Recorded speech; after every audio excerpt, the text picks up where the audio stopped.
Hello, I'm Jo Davich, Executive Director of the Georgia Center for the Book, an affiliate of the Library of Congress. The Centers for the Book help carry out the mission of the National Center, which is to promote books, reading, libraries, and literacy nationwide. We also promote our state's literary heritage by putting a focus on books and authors with a connection to our states and territories.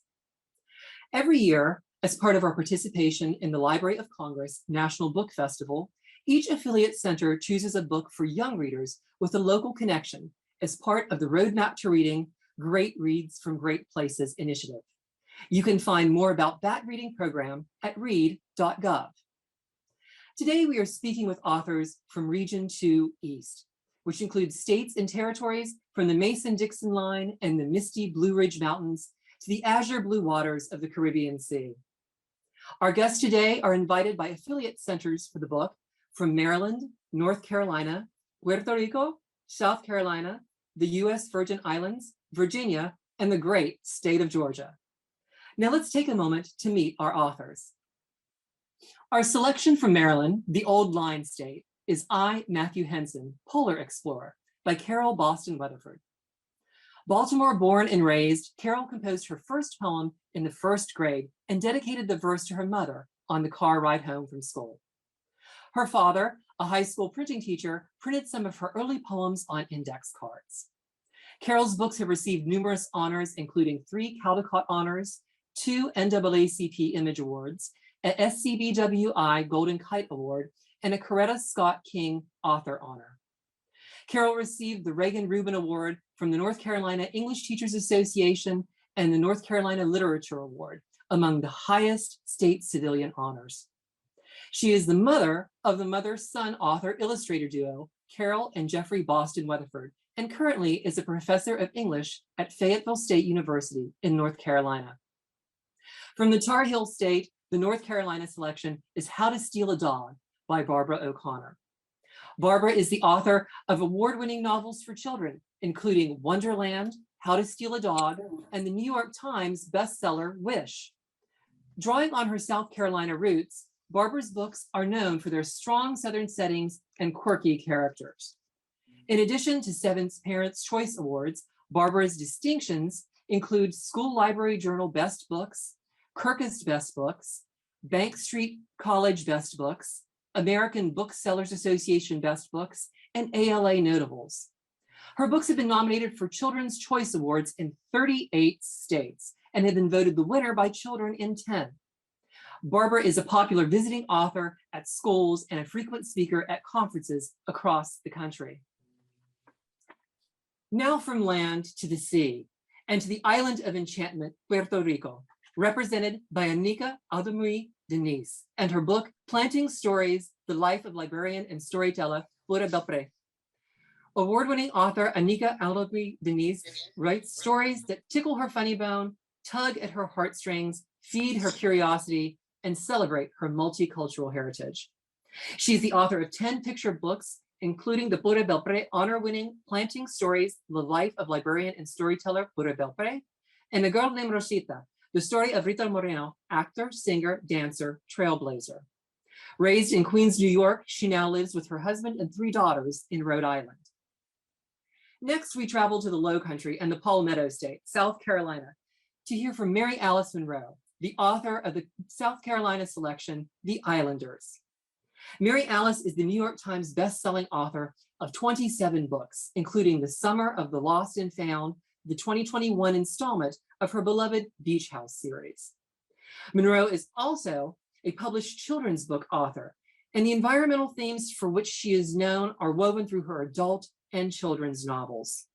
Monroe's middle grade series, written with Angela May, The Islanders, debuted at #2 on the New York Times bestseller list. Mary Alice's many honors include the South Carolina Academy of Honors, Authors Hall of Fame, the Southwest Florida Author of Distinction Award, the South Carolina Award for Literary Excellence, and the prestigious Southern Book Prize for Fiction.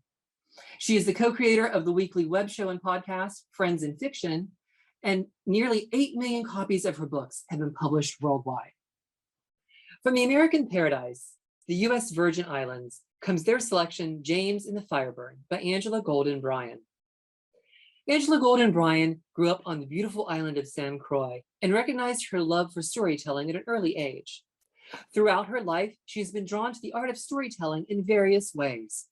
Angela recited poetry to audiences in an elementary school, acted on stage throughout high school, college, and the Navy, acted in television and film as an adult, and now authors award-winning books and produces films. Angela is the founder and executive director of the Fireburn Foundation, a nonprofit organization whose mission is to passionately honor the proud Virgin Islands heritage, celebrate its unique culture, and empower future generations by providing educational and artistic tools, resources, collaborative support, and inspiration. Angela was named a Woman of Distinction by the United Nations Association of Broward County in 2022. And in 2021, her nonprofit was honored for its support of the life-saving work of the United Nations. She has a master's degree in counseling psychology from the Chaminade University Havana and a master's degree in practical theology from Wesley Seminary. Angela is a proud military veteran and received a Navy Commendation Medal for saving a person's life. Next, we travel to the Old Dominion, the mother of presidents, Virginia, to hear from Sylvia Liu, author of Manatee's Best Friend. Sylvia is the author of middle grade novels and picture books and is a former environmental attorney who is inspired by ocean, kraken, and cephalopods. Sylvia grew up in Caracas, Venezuela, and went to Yale College and Harvard Law School. For over a decade, she protected the oceans at the US Department of Justice and the nonprofit group Oceana. The author of Hannah Sue and the Ghost Crab Nation and Morning with Grandpa, illustrated by Christina Forche, her art was exhibited at the Virginia Museum of Contemporary Art, New Waves in 2021, and she contributed art and infographics to the Huffington Post, Oceana, and the World Wildlife Fund. She co-founded KidLit 411, a resource website for children's writers and illustrators. And finally, from the Empire State of the South, the Peach State, the great state of Georgia, we have Brianna J. McDaniel and her book, Impossible Moon. Brianna J. McDaniel is the author of Hands Up, an Impossible Moon. She also provided the text for Atlanta, My Home, commissioned by Atlanta's Alliance Theater and illustrated by Georgia author, illustrator, and six-time Coretta Scott King author honor recipient, R. Gregory Christie. She holds a master's in the arts degree in children's literature from Simmons College and is currently pursuing her PhD at Cambridge University, where her research focuses on representation of Black children in contemporary picture books. McDaniel is from Atlanta, Georgia, where she grew up in College Park and East Point. Hands Up was selected as a book all young Georgians should read by the Georgia Center for the Book in 2019. We've asked these authors to think about the theme of this year's festival, Books Bring Us Together, and what that means to them and how these stories, inspired by history, families and friendships, and dreaming big, bring us together with universal themes. Now let's hear from each of our authors. First, let's take a look at the books inspired by historical figures and events with Carol, Anika, and Angela. Ladies, how do your books connect to your state and territory? And what inspired you to write about this particular piece of history? Let's start our conversation with Carol. Hi, everyone. I'm glad to be participating and honored that I, Matthew Henson, Polar Explorer, is going to be one of the featured books at the National Book Festival. I, Matthew Henson, takes readers on an Arctic journey with the Black Maryland-born explorer who made the first successful expedition to the North Pole. From boyhood, Matthew Henson's dreams had sails, like so many young boys and girls' dreams. But those dreams took him from the port of Baltimore and onto the sea and around the world. He began as a cabin boy on the ship of Robert Perry, but he quickly proved himself as an explorer. After decades of determination in the face of danger, Henson was part of a crew, one white man, one Black man, and 4 Inuit men who finally did what no one had ever done before. They made it to the North Pole. I, Matthew Henson is a biography in verse and my third collaboration with award-winning illustrator Eric Velasquez. I tell Henson's story in first person through poetic vignettes, each introduced by a negative statement to convey his resolve to rise above the ordinary, even in the face of adversity. He did all of this during the Jim Crow era. I want to read to you just a brief passage.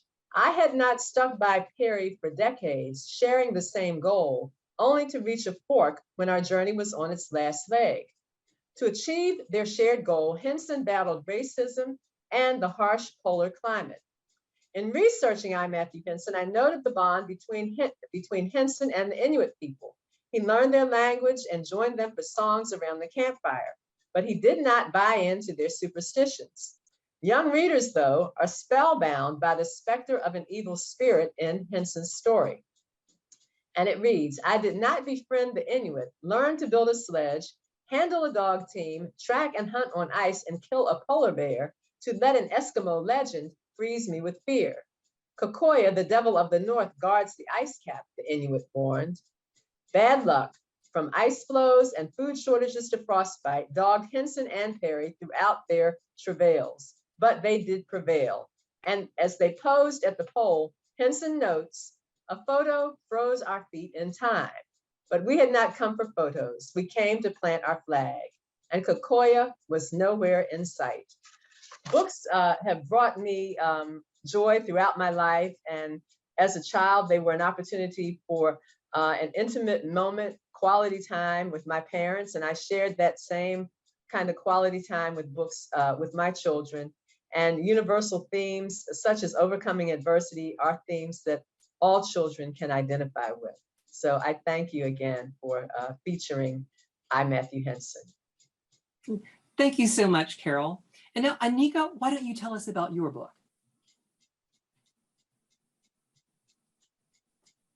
Well, first I want to say thank you. I'm also so happy to be here and so proud. And I want to especially thank the Puerto Rico Center for the Book for choosing Planting Stories as their selection.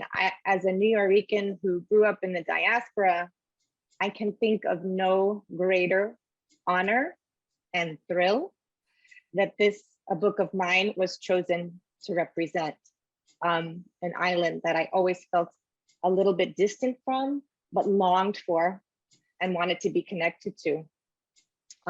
Later in life, as I got to travel there more,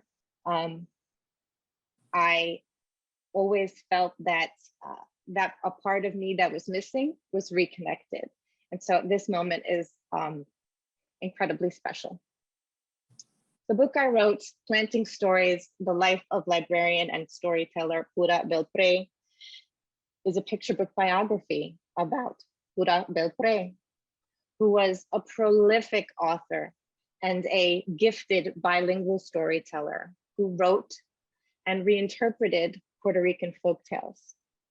She was the first Latina librarian in the New York Public Library system, where she pioneered the library's work with the Puerto Rican community. She was not just an author and a storyteller. She was an activist and a connector. She did the thing that we are all doing now, being here, which is to spark a love of reading. She, of course, was especially connected to the Spanish-speaking community in the neighborhoods, in the libraries she served. But most importantly, she was a preserver and a promoter of literature that all children could see themselves in. She was doing this 100 years ago. And her presence is felt in every children's room and every place where they work with puppets and do bilingual storytelling, and every library branch, not just in New York, but in the world. And I was incredibly excited to be able to research more about her. I grew up hearing her stories, but was also, in the research that I did, I was also discovering Pura really for the first time. And her impact is something that I connect to, not just as an author, but also as a little Puerto Rican child who sat with her book, Pérez y Martina, I don't know if you can see that, took it out from the library and for the first time saw myself on the page. So thank you so much for having me. And I'm excited to hear from all the other authors that I'm sharing space with tonight. Thank you so much, Anika. And now let's hear from Angela. Could you please tell us a little bit about James and the fire burn and what the fire burn is? Absolutely. Thank you so much, Joe. And I echo the sentiments of the other authors that it is such an honor to be here, to have my book be a part of this illustrious event and in the presence of such amazing women. This is amazing. So thank you. I'll start with books bring us together. Books bring us together for memory creating, for bonding, for healing, for cultural preservation. And that's really what James and the Fire Burn is about. It morphed for me. We'll start with the Fire Burn. It's an event, a pivotal event in the history of the US Virgin Islands that took place in post-emancipation Virgin Islands in 1878.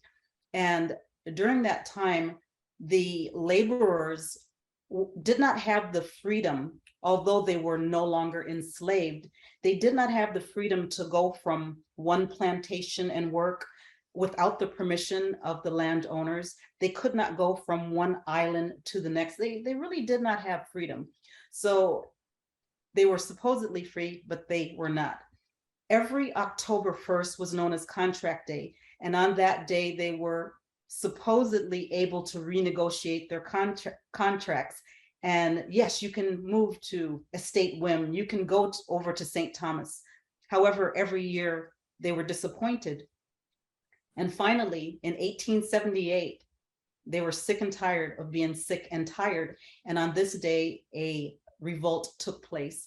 And that is, I take this very real event and I put it into a rhyming verse in James and the Fire Burn so that children can understand that this is a part of what happened. They can understand how it was resolved. And also what I did is I paralleled it to bullying, which devastated our family. So it's a very, very personal story. I take James, who was being bullied, and in history class, Miss Lou tells the story of the fire burn. And she says, wow, you know, this is human rights violations. They were being bullied, but someone stood up. And she then encourages others to stand up. What will you do? At lunchtime, someone stands up for James and he gets these friends. So I end it with, you know, can't we all love one another, regardless of the color of our skin, regardless of anything? And that's basically the story of the fire burn. I was moved to write James and the Fire Burn because my ancestors were involved in that event. My great-great-grandmother Mariah, she was a teenager at the time, and her job was to hide the children. And that inspired me because so often when people look at history, it's like, oh, we want to be related to the royalty, to the queen, to the this. But what about the babysitter?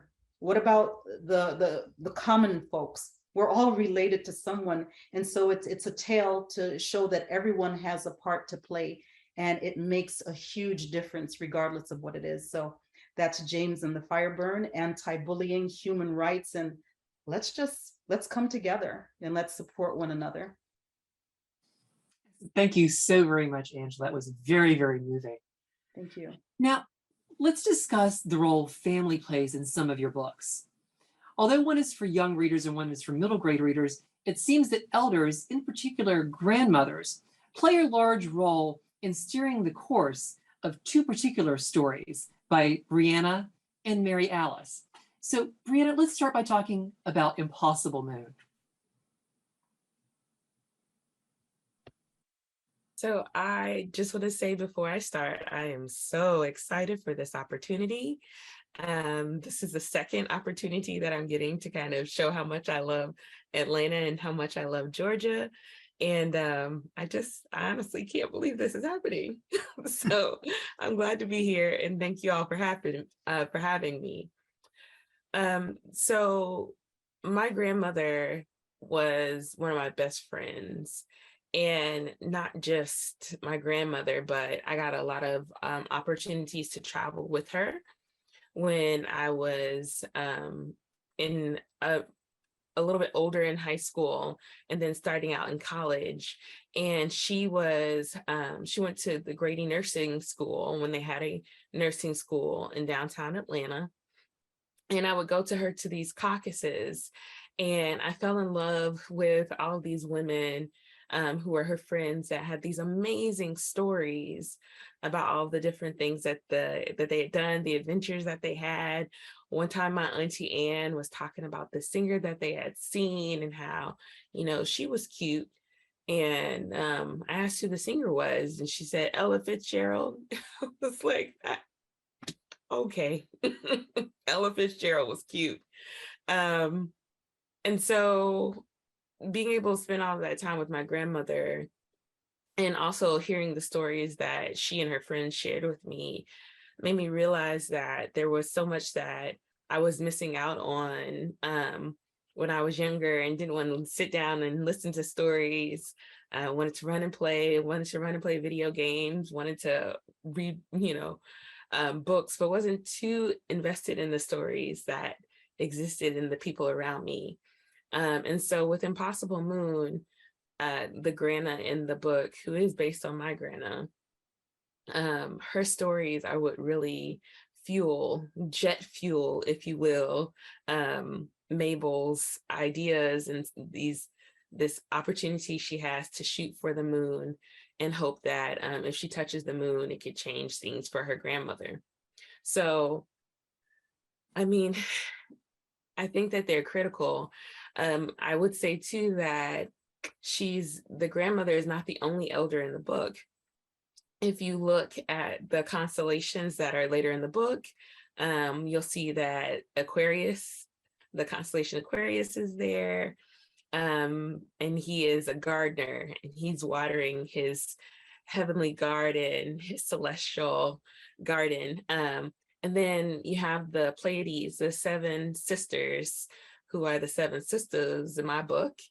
And they were, when I was writing this story and I thought about the support that I've gotten to get through a lot of the challenges that have existed for me professionally in other spaces, my grandmother was one of those people, but also the music that I grew up with that my mom made sure, we were listening to.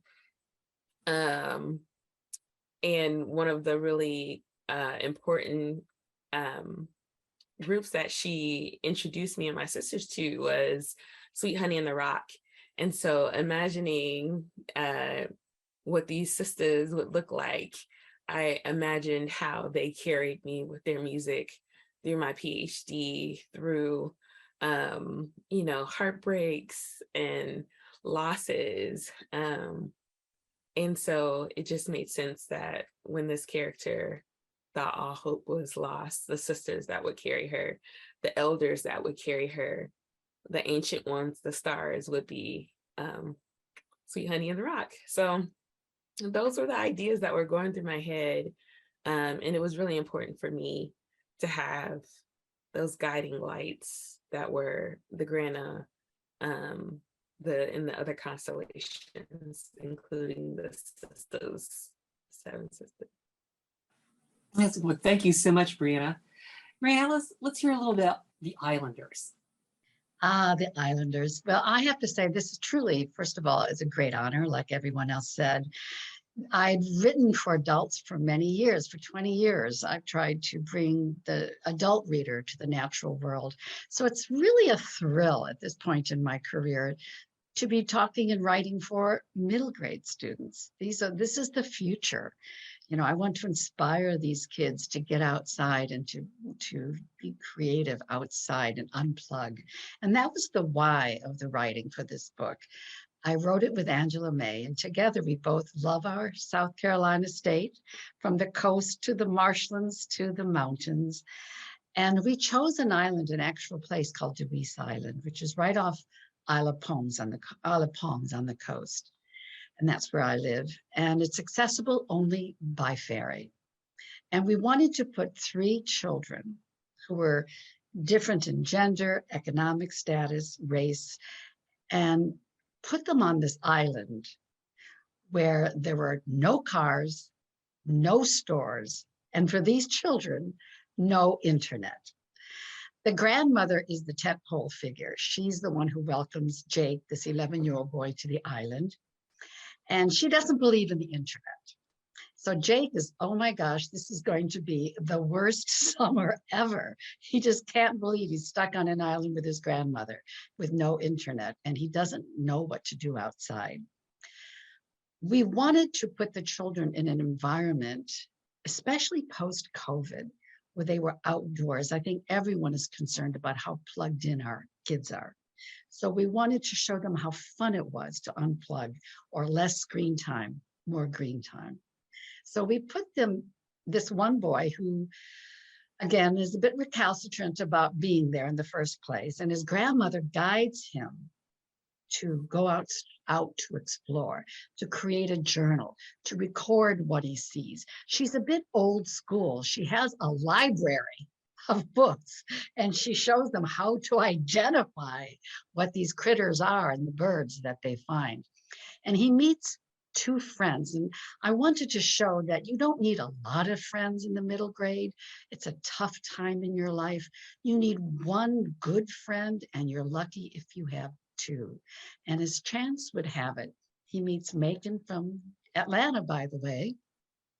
And he meets Lovey, who's a local girl, kind of a Hermione Granger kind of girl. She knows it all. She grew up in the Low Country. She's the one who can ride the boat. And these 3 children, over the course of a summer, they get into trouble. They learn all about sea turtles. I always bring in some species in my books. But the main thing they discover is how important good friends are, what it means to be a good friend, what honesty is, to learn the names of what is wild around them. Because when they know the names of what is outside, they're no longer afraid. I wanted kids to read the book, to be in the wild with them, and to realize that when you know what's safe and what's not safe, what's wild becomes your own backyard. So that was the why of why we wrote this book. And it's a series. We have a sequel, The Search for Treasure, where I really wanted to focus on alligators, which, you know, all along the Southeast, those poor critters are in trouble. And they have these wild adventures again, but each book in this series, the children grow up a little bit more. The relationships with the adults around them are fraught with some issues. We don't shy away from important familial issues in the book. So I don't think middle grade children are surprised by almost anything that happens in the real world. It's how we handle it, as we all know on this panel. We all know it's language and it's the innocence of children that we're mindful of. But the issues still are very strong. So the why of the book, the why of the whole series, to get our kids outdoors, less screen time, more green time, and by modeling what is fun outside. So I'm so thrilled. I think the book is probably the right book at the right time, given post-COVID. And I'm really pleased that the children are catching on to wanting to get outdoors. They're writing journals. We're getting a lot of letters. So it's a thrill at this point in my career to be writing for this wonderful age group. And I thank you for including my book. Excellent. Thank you so much, Mary Alice. Well, you alluded to, of course, trouble and problems. So let's take a minute to bring in our author from North Carolina as well and talk about choices youngsters make and choices imposed on them by circumstances. You know, these themes are both particular to the Islanders and How to Steal a Dog by Barbara O'Connor. So Barbara, let's start with you for this one. All right. First of all, of course, I have to agree with all the others about what a wonderful honor it is. I'm so happy to be back in North Carolina. I spent most of my childhood in the South, but I moved way up to Yankee Land in Boston for a lot of years, but I'm glad to be back. So I had Still a Dog.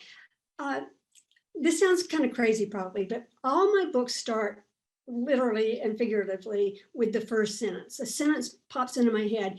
And most of the time, I don't even know what the story is. I just have a sentence. And the first sentence of How to Steal a Dog is, the day I decided to steal a dog is the same day my best friend, Luann Godfrey, found out I lived in a car. I didn't know she was going to live in a car, but that's the way she appeared to me. So then I took it from there. The story is about a girl named Georgina, 5th grader. She has a brother, Toby, in the 3rd grade. And her father has abandoned the family, just left. I don't say why he left, and it drives kids crazy. They're always writing me or talking to me in schools, why did the father leave? So we get to have a good conversation about why a parent might leave the family. And obviously it is a broken family. And the mother can't afford to stay in the apartment that they had, so they ultimately end up living in their car. The kids, first of all, I'm often asked, have I ever been homeless? And thankfully, I never have. But I did do research on rural homelessness. For instance, the fact that many, particularly women, they're taking care of their kids, are homeless yet have jobs. And Georgina's mother had 2 jobs, but still struggling to find an apartment. And I'm a human being. So I can imagine if I were a 5th grade girl and I was living in my car, how would I wash my hair? And where would I keep my things? And how would I do my homework? And all those things that I can think about and hopefully bring a degree of credibility to it. So Georgina, unhappy, of course, living in her car. And one day she looks out the window and she sees a sign on a telephone pole that's offer a reward for a lost dog. It was $500 lost, and it has a little dog.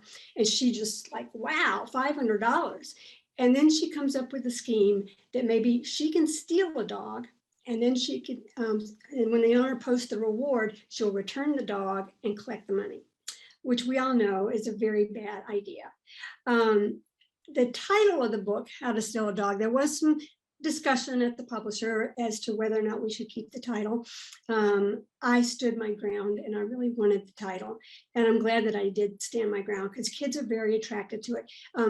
I go to schools, many schools, I speak to hundreds of kids, I get lots of letters. Kids love characters that do naughty things. They love characters that make mistakes, and they love characters that lie and steal and curse and do all those things.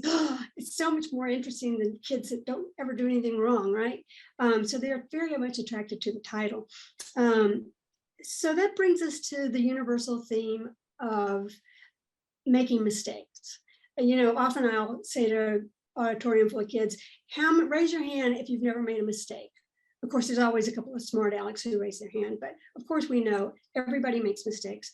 Everybody makes bad choices, and everybody does something wrong at some time or another in their lives.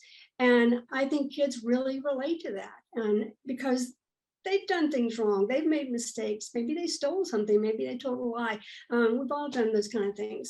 And I like to, it's a great area of discussion with kids. I've had many, many great discussions with them, especially the fact that Georgina makes a decision to do something wrong for the right reason. And the reason being to get enough money to get an apartment. And then we discuss, okay, does that make it less wrong if you're doing it for a noble reason? Most kids agree that it's still wrong and you really shouldn't do it. And while Georgina had good intentions, she made a very bad choice. And then I get to discuss with them the fact that maybe you make a bad choice, but then you make the choice to fix that mistake, which is what Georgina did. Interesting anecdote, my editor for this book was Frances Foster, who was one of the greatest editors ever. And the original version of the manuscript Georgina is riddled with guilt, of course, throughout the whole book. She keeps a journal, by the way, How to Steal a Dog by Georgina Hayes, and she writes down all the steps, but her guilt is building and building and building to it gets the better of her. In the original version, she decides she has to take the dog back. She takes the dog's name is Willie. She takes the dog back. She opens the gate. She puts the dog in the yard, closes the gate, and bolts out of there, which is what I would have done. But Frances said, no, no, no, no, no. She cannot do that. She has to own up to her mistake. She has to tell Carmela, that's the owner of the dog, what she has done. And I was like, really? Frances said, yeah, she has to. So of course, and she was right, of course. And that's what Georgina reluctantly does. She goes back, and ultimately sort of befriends the owner of the dog. And she has to tell Carmela that she is the one who stole Willie. Kids always love that scene too. And it all, of course, worked out in the end. So that's really the universal theme of How to Steal a Dog: making mistakes, making bad choices, but then making choices to fix what you did. There's also a theme of homelessness, the theme of poverty, the theme of broken families. I get many, many, many letters from teachers telling me I have so many kids who relate to Georgina and her situation and her family. And kids that have wonderful, nice families that are not broken can read the book and realize that not all families are like theirs. Some families are broken and some people do live in their cars. So I'm honored to have my book in the festival, and I appreciate very much the honor. Thank you so much, Barbara. And of course, thank you for reminding all of us watching this that stealing a dog is not a good idea. Not a good idea. So, Mary Alice, really take a couple of seconds just to talk about some of the choices that the children in your book make. Well, I love that whole Barbara commented on all the different things that, things go wrong, and they do wrong things. And the children, well, there's some funny things. I think one of the things the kids loved the most was jellyfish stings. We all have heard the old wives' tales about what you're supposed to do. The kids particularly roar with laughter when Macon gives the antidote. And the choices, I think a lot of them is for family. The father was injured in the war, and there's this really interesting dynamic between the father and son where he doesn't know how to talk to his dad. So he writes in his journal. He feels he can't write, but what he can do is write a letter about what's going on to his dad. So his journal and drawings become that bond between father and son. The grandmother is depressed. She's worried about her son, and her husband's died recently. So you have that interesting dynamic between a grandmother. You don't say to the children, obviously, that grandmother's depressed, but you show through behavior she is. The mystery meat in the fridge. And the son and the grandson and the grandmother heal each other in the course of that summer.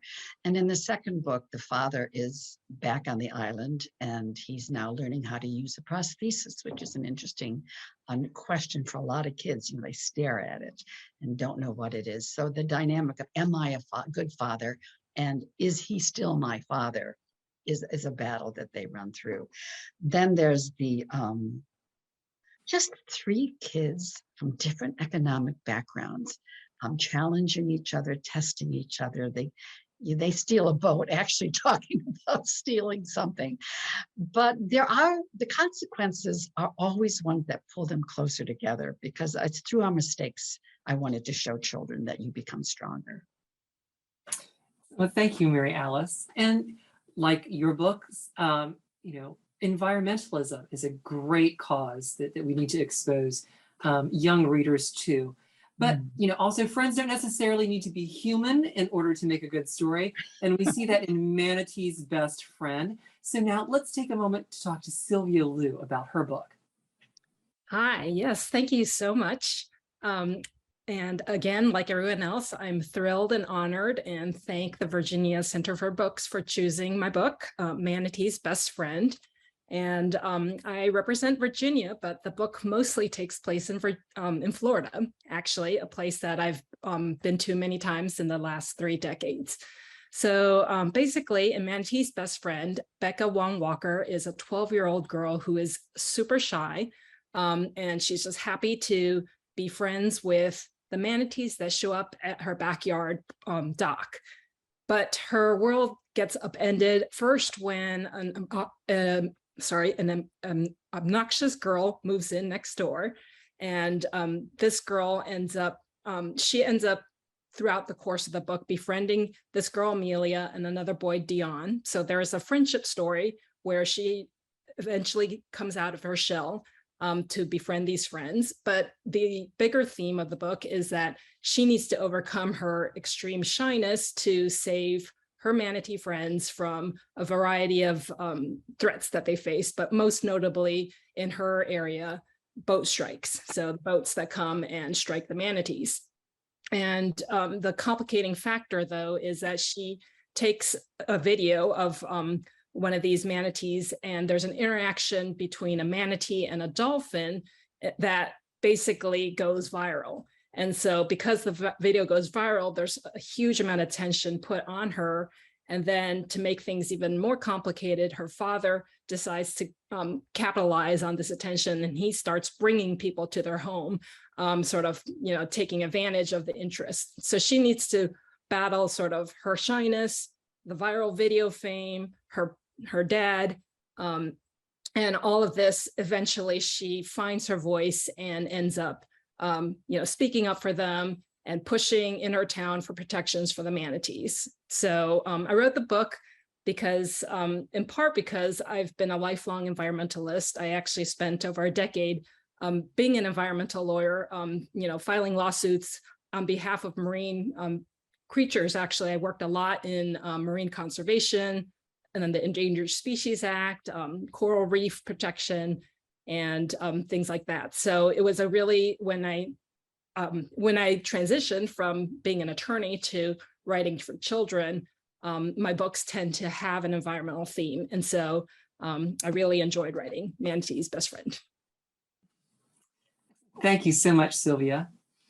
Well, now let's take a moment and talk about imagination, dreaming big, and the people who inspire us.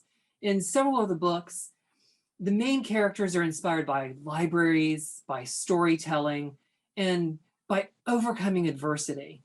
So let's talk a minute about the tradition of storytelling and how the stories of people of color can be celebrated and shared.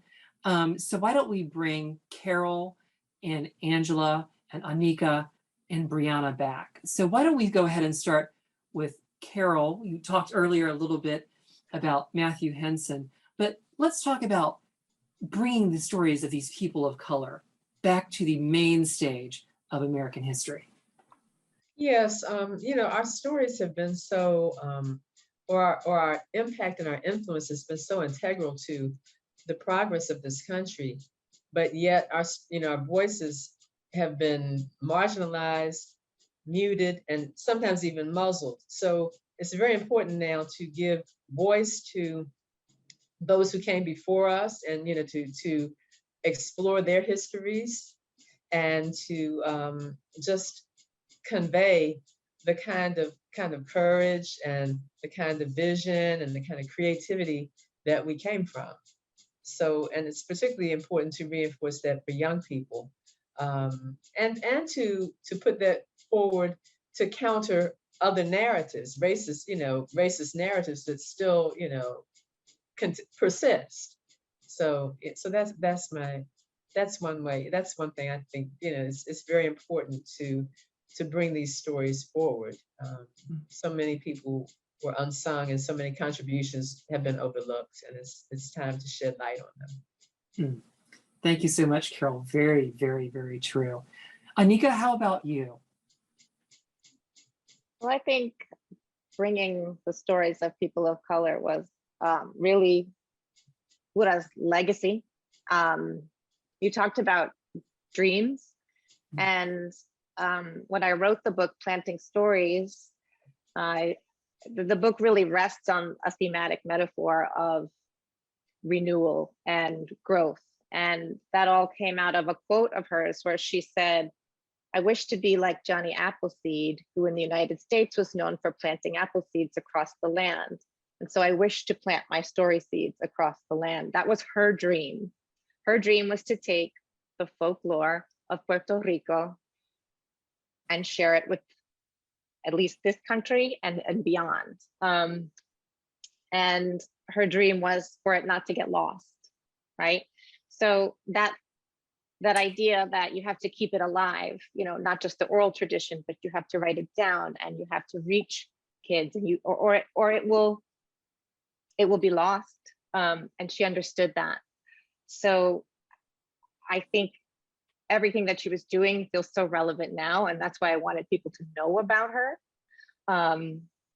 Because it's like I was writing the story about the person who wanted to write stories. I was writing the story about the woman of color who understood the importance of writing for kids of color and telling our stories, right?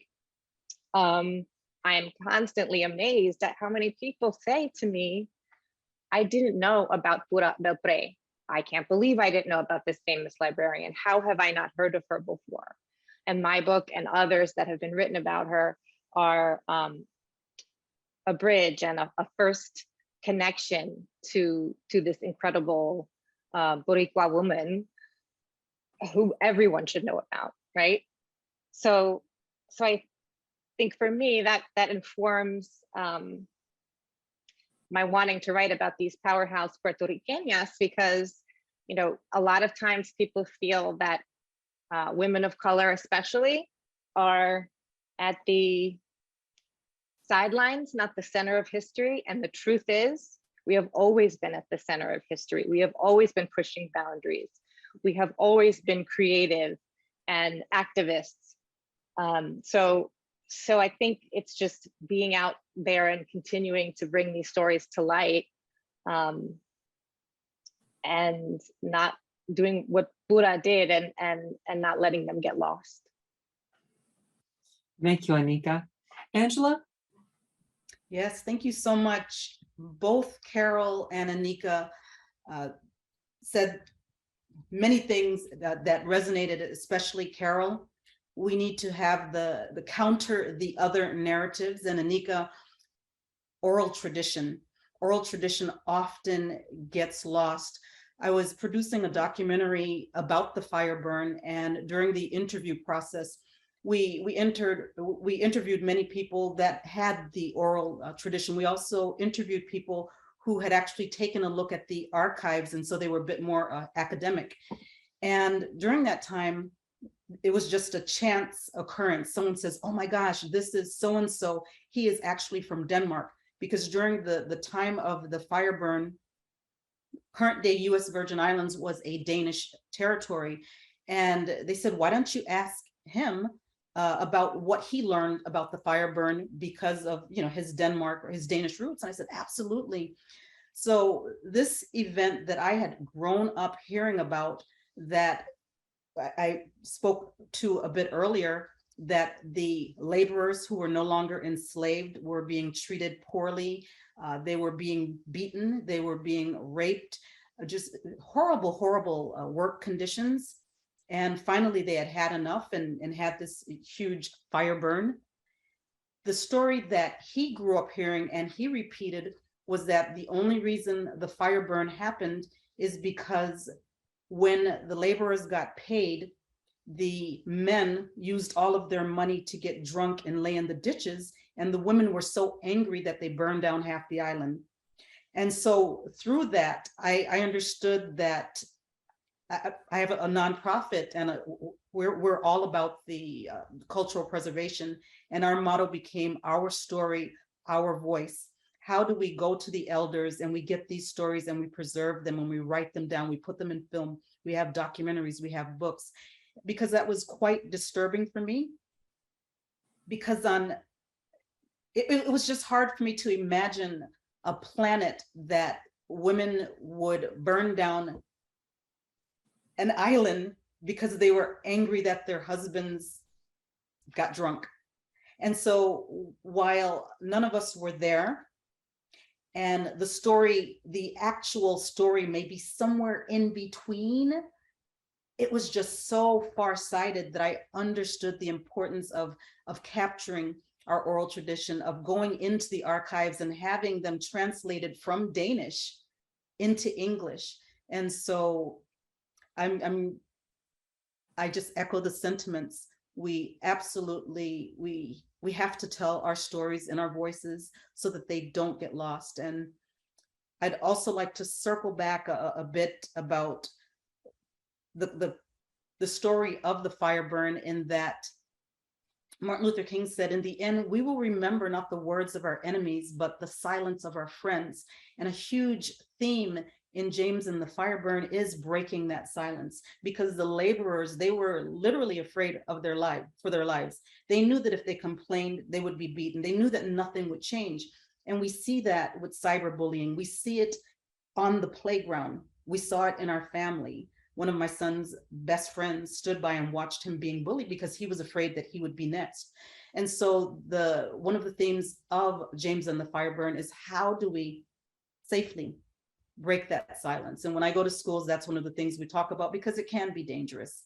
But yes, we need to tell our stories in our voices and continue the historical process, the legacy, repeat the resilience of our people, and let people know about our strength and history as well.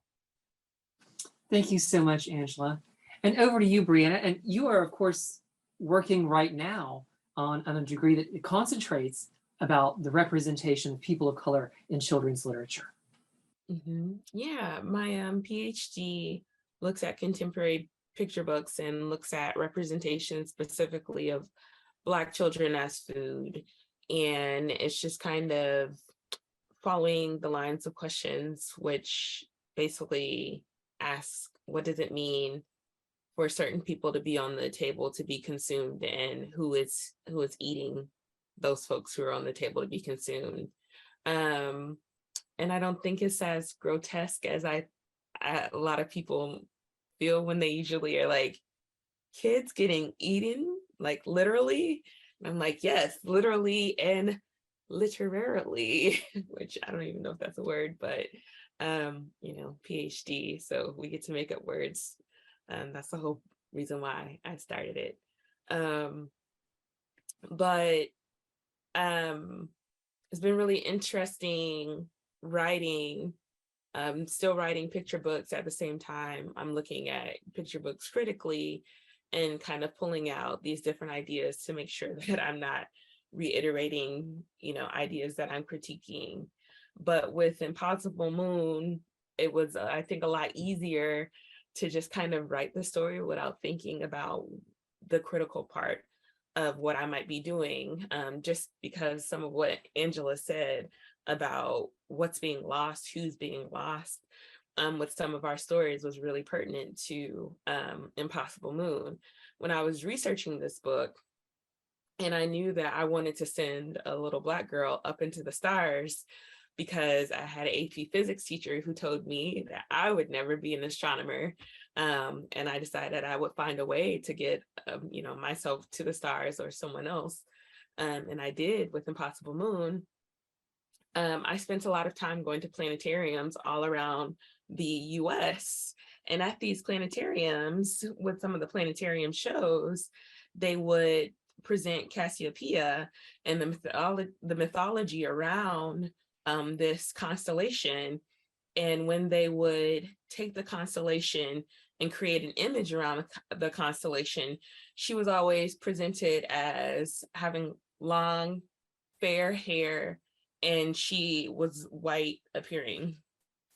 Cassiopeia is, in all of the mythologies that I have researched, Ethiopian. And so I was just kind of like, what's happening? I'm sitting, I've been to a lot of planetariums. Some of them have chairs. I went to one planetarium where they set out mats that you could kind of look like you were looking up at the stars. And I'm sitting there in all of these spaces, like saying, no, this is wrong. But these are the images that become imprinted in the minds of families and children when they go to these spaces, especially when you're framing them within science, which everyone is kind of taught to, understand that science is science. You believe it because it's science. And so, astronomy is science. Planetariums typically are in science museums. So a lot of what I was doing and dreaming big about this little girl going to the moon was disrupting these ideas, not just of like how these constellations might exist, to people who, the truth needs to be told about who these people are, even though Cassiopeia didn't make it into the book. But opening up to the ideas of like how these constellations could look if we are disrupting these images. So,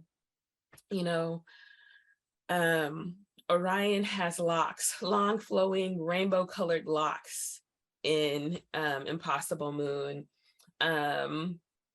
Canis Major, which is the dog who is kind of whirling, can create thunderstorms with their bark. That's an outside dog. And I always make, it very clear when I'm talking to folks, this is an outside dog. And it's so funny because colloquially, other Black folks get what I'm saying. You have inside dogs, and you have outside dogs. That outside dog, don't bring that dog inside the house. And so it's just building out the possibilities for what could exist. The Gemini twins are wearing dashikis. So there was this hope that with this book, it's not just about place, the celestial ascension and ideas above us in the heavens, but also about time and the immortality of our stories, whether they be oral narratives, whether we are privileged enough to have written narratives that exist for us. We are timeless. Our stories are timeless. And I just think that the time hasn't been given to us in a lot of different spaces for these stories to be told in the ways that, all of these fabulous authors that I'm sitting here with, like, what a privilege, Carol Boston Weatherford, to be here. And I get to be here. And my, just as my grandma would say, oh, what a time. So with me and the dreams that I have is to make sure that there's an evergreenness about the stories that I am able to put forward, because my Auntie Anne, Colin, Ella Fitzgerald will never not be one of the best things I've ever heard in my whole entire life. And now that's a part of me, and it's something that I'll share and that'll move forward. I'll stop talking. Timelessness. Thank you so much, Brianna. Well, to close us out tonight, like many of you, I know that we all have a book that is very important to us, or that reminds us of a particular moment in our lives. What book opened you up to a greater view of the world? And was there a special person that brought you and that book together? Why don't we go ahead and start with Carol? I'm not going to choose the book. I'm going to choose the poem instead. I'm going to say the poem I Too by Langston Hughes, which I was introduced to by my 4th grade teacher. I had read Langston Hughes before, but that was the first socially conscious poem of his that I read. The other poem was The Little Snail. So Langston Hughes was just a big influence on my own poetry in terms of accessibility, lyricism, the melody, the beat. I love Langston Hughes, and that I was forced to memorize that poem in 4th grade. So you can imagine that it made an impression on me, right in the midst of the civil rights movement. Wow. So that's it. Thank you so much, Carol. Barbara, why don't we go over to you? Okay. I started my children's writing career about 30 years ago. And I my first published books were biographies for children, because I was getting a lot of rejection letters for my fiction. So I reverted to nonfiction. But my heart was still longing to write fiction. and I just couldn't figure out why I was getting all those rejection letters. It was so frustrating. And then one day I read Missing May by Cynthia Ryland.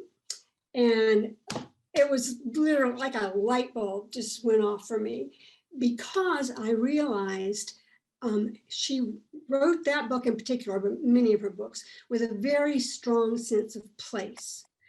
She grew up in the mountains of West Virginia, which is the setting of this book.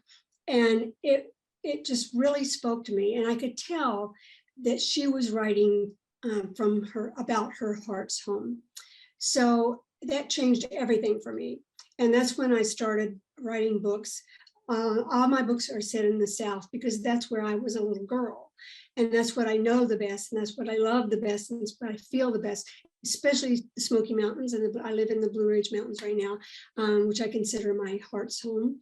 So I wrote my first book, Beethoven in Paradise, with a Southern setting. And suddenly I found my voice. And I realized that prior to that, my writing had no voice. It was very generic. You could pick up my book and it could be by anybody. And I wanted to have a distinct voice. So Cynthia Ryland gets credit for that. And my second book was called Me and Rupert Goody, and I set it here in the Blue Ridge Smoky Mountain area. And it really, I realized I had found the key to my success. And I thanked Cynthia Ryland for that. And I literally sent her a copy of the book and wrote her a letter and thanked her for being my inspiration and for I called it continuing the chain of creative spirit, which she did for me. And she wrote me back, handwritten. It was like getting a letter from a movie star. I was so excited. I still have it in my scrapbook. And she was just lovely and complimented my book. So I always give her lots of credit for helping me find my voice, which helped me find my career and what I really love to do the best. So that's for Cynthia. Thank you, Barbara. Anika, how about you? Well, I gave mine away at the beginning, but but the person who was influential was my titi, Rosie. And she was the first person to tell me I needed to have a library card in my own name. I was 4 or 5, and I didn't even think that that was allowed. Like, I didn't know that little kids could get library cards in their own name. And she marched me down. It was in New York City, as part of the Queensboro branch.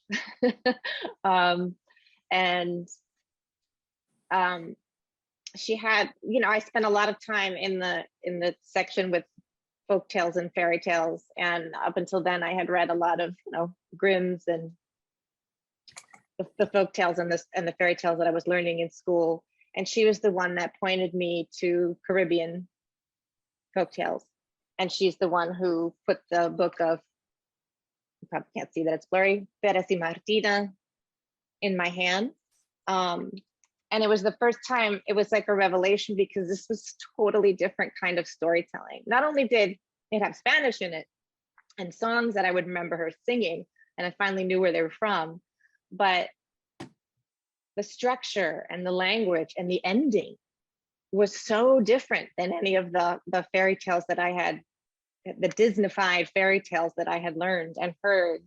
And I was captivated, and I wanted to read more. And, then I was reading about Anansi and all of these wonderful Caribbean folk tales, and thought, these are the kind of stories that light me up. And I can draw a direct line to me wanting to tell stories that are different without predictable, nice, neat in a bow endings as an author to that moment. And also just that putting that book into my hands as a little kid and telling me I need my own library card. I understood like what a great privilege that was to have that book access. And it was something that I never forgot. And that it was sort of a passport to all this kinds of storytelling that I wasn't getting in school. And one last thing that I'll say that is I couldn't pick just one, so I had to think of, a book that was such a formative book when I was a child, but I would definitely say that later on, it would be when I was Puerto Rican, the autobiography by Esmeralda Santiago. Again, the voice, the setting, the storytelling, the form that I was finding just made me feel so seen and just made me love storytelling so much more. I love all kinds of storytelling, but there's a fundamental difference when it's something that you feel in your soul that comes from a place of how you've grown and the stories that you've heard from Abuela and Titi and, you know, all the people in your life, that it's a gift. So those are my two.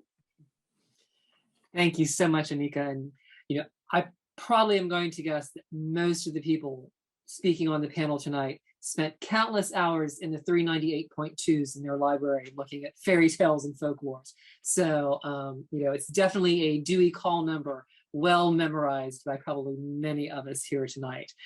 Let's go ahead and talk to Mary Alice about that.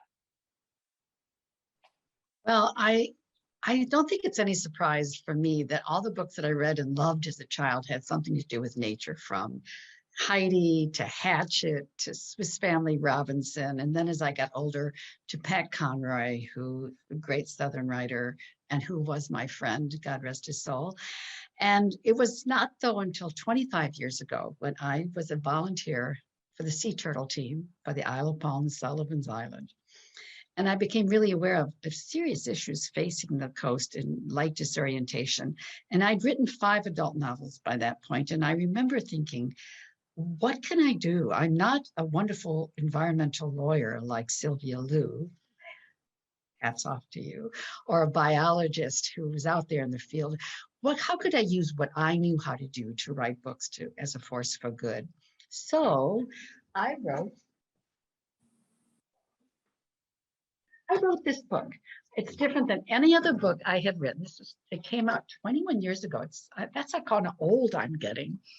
And this book was unlike any I had written before. And the goal was, how can I use the power of story to inform readers about important environmental issues, in this case, the sea turtles, in a way that was interesting so they didn't feel like they were reading a nonfiction.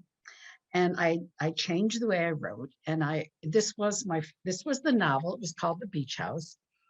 It wasn't one of my fancy hardcovers. This is a little mass market that came out before social media.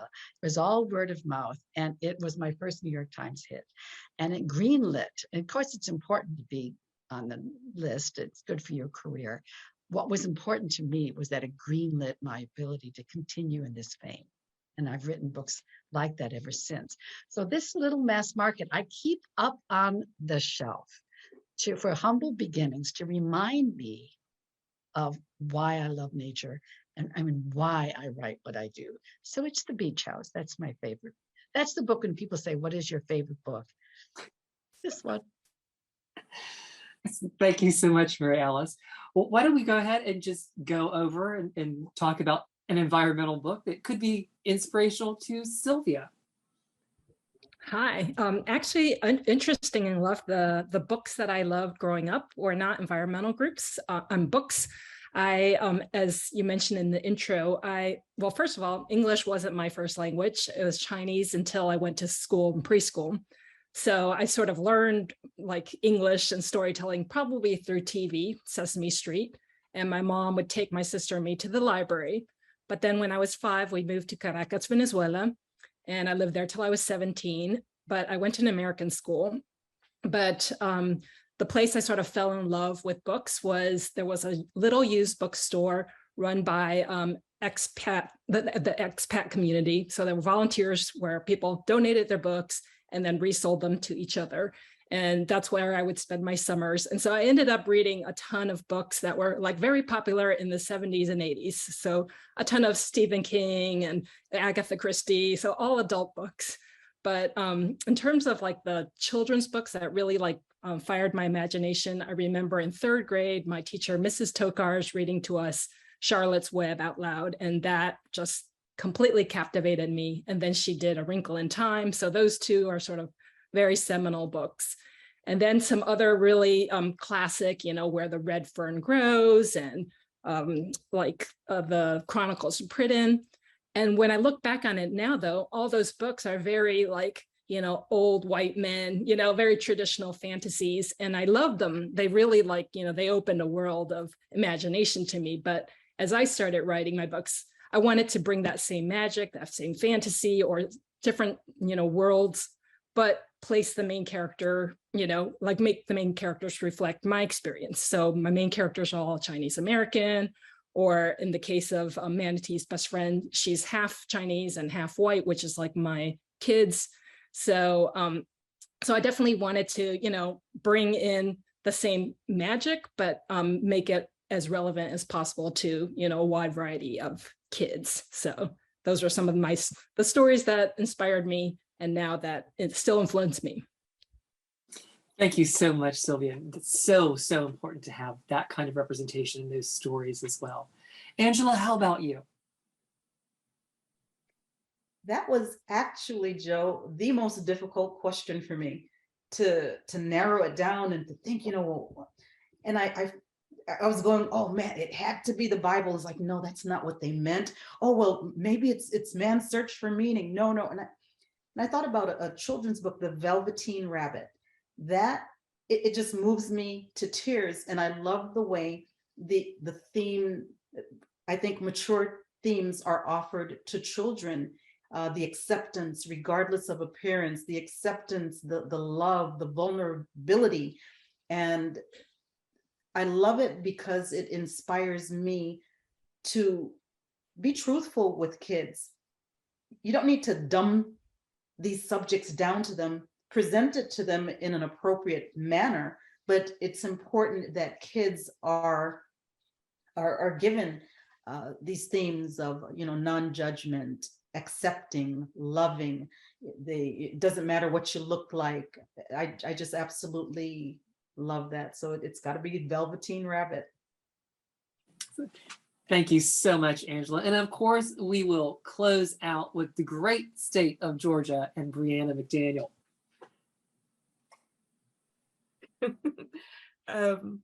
So this was, Angela, I agree. It was a really hard question. And I have always been obsessed with girls who fly in the night. And so you have Tar Beach by Faith Ringgold. And I was like, yes. And then in third grade, I had a teacher, her name was Anne Martin. And I don't know if you all, people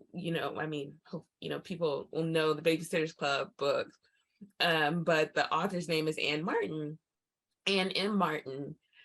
And I would just, some days I would just stare at Miss Martin and say, is she anything? Like, could she be? But she was a great reader, and she gave me one in the day before spring break or the Friday before spring break for third grade. She handed me a copy of A Wrinkle in Time that I still have. And I took that copy, and I have continued to have that copy because I really felt like the character of Meg was a character that resonated with me, even though our experiences were so different. I very much felt like an outcast growing up, and just felt like I didn't have a place. And then for her to be able to move in and out of time, move in and out of different spaces, and even into outer space, just felt phenomenal for me. So I would say that A Wrinkle in Time and Miss Martin were really important for my development. But even more than that was the first time I read The People Could Fly by Virginia Hamilton with illustrations by Leo and Diane Dillon. And even though I don't think I realized the possibilities with that book at the very beginning, I realize now that she was probably the first historian and also the first author, the first historian of children's literature, and the first author of children's literature that I was seeing like come together. And what she did with that book, by making sure to put at the end of the stories where these stories came from, and how people use these stories, if they use these stories, even the stories that kind of went different ways, and maybe it was a type of storytelling that I wasn't used to because I was maybe used to something more linear. She taught me that children's stories and the way that we tell stories don't have to go a specific way. There's possibilities, and those possibilities have come from people who have been here for much longer than I have. And because of that, I'm a part of a legacy. And so I think Virginia Hamilton taught me legacy, and my grandmother gave me that book. And I was probably too young to read some of the scarier stories like Telly Poe. Was Telly Poe in? Yeah, I think, but she gave me that book, and yeah, that one got ragged too, but I unfortunately lost that one. I still have my Wrinkle in Time. Thank you so much, Brianna. Well, I have to agree with Angela, and full disclosure, my favorite children's book is still Ferdinand, about the bull who wanted to go against the grain instead of not fighting in the bull ring, sit on a hill and sniff flowers.